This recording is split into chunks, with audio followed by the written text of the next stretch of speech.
नमस्कार, मैं हूं इंद्र मोहन। सुशांत सिंह राजपूत के आत्महत्या से सबसे पहले कंगना रनौत ने जस्टिस की मांग की थी और उन्होंने बॉलीवुड के तथाकथित गैंग को कटघरे में खड़ा किया था।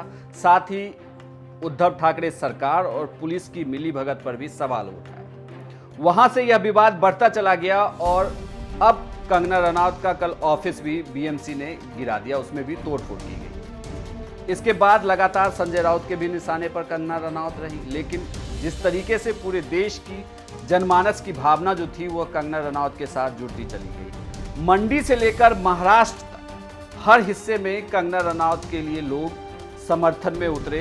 वो लगातार उनके लिए प्रदर्शन करते दिखे और लोग लगातार ये कह रहे थे कि कंगना रनौत के खिलाफ जो कुछ भी महाराष्ट्र में हुआ, जिस तरीके से बीएमसी ने उनके ऑफिस को गिराया, वह पूरी तरीके से गलत है। हमने यहाँ तक कि अपने पेज पर भी सवाल पूछा था लोगों से कि इस पूरी घटनाक्रम को आप कैसे देखते हैं, क्या आपको लगता है ये बदले की भावना के तहत की गई कार्रवाई थी। इसमें भी सबसे ज़्यादा लोगों ने हमें यही कहा कि हाँ, यह बदले की भावना के तहत ही की गई कार्रवाई की। लेकिन अब जिस तरीके से देश की जनभावना कंगना रनौत के समर्थन में उतरी है, उसे देखकर तो यही लगता है कि कंगना रनौत जो सुशांत सिंह राजपूत के आत्महत्या मामले से लगातार बोल रही थी कि इस पूरे मामले की पूरी तरीके से जांच होनी चाहिए सीबीआई जांच में, और वो ये भी कह रही थी कि मुंबई पुलिस ने शुरुआती दौर में जिस तरीके से इस जांच को दबाने की कोशिश की, या महाराष्ट्र सरकार जिस तरीके से इस पूरे मामले में महाराष्ट्र सरकार अपना एक्शन दिखा रही थी, वो कहीं ना कहीं गलत था। इसकी भी जांच होनी चाहिए। और अब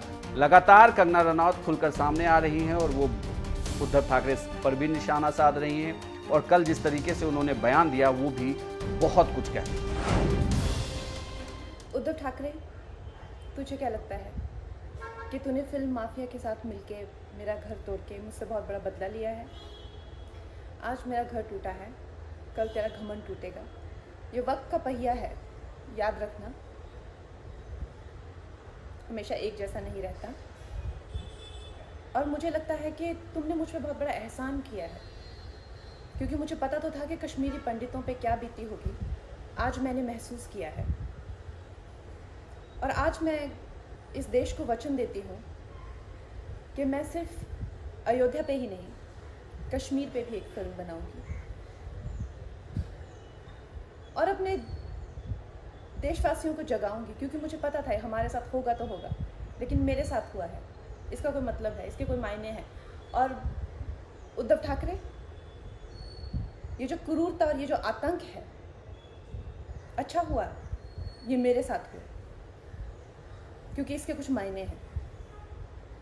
जय हिंद, जय महाराष्ट्र। ऐसे में अब मंडी से लेकर महाराष्ट्र तक लगातार लोग उनके समर्थन में हैं, तो ऐसे में देखना होगा कि क्या कंगना आगे भी इस जंग को जारी रखती है, या जिस तरीके से अब फिलहाल शिवसेना या उद्धव ठाकरे सरकार की तरफ से कोई भी बयान नहीं आ रहा, तो क्या अब यहाँ से यह पूरा मामला शांत हो जाएगा।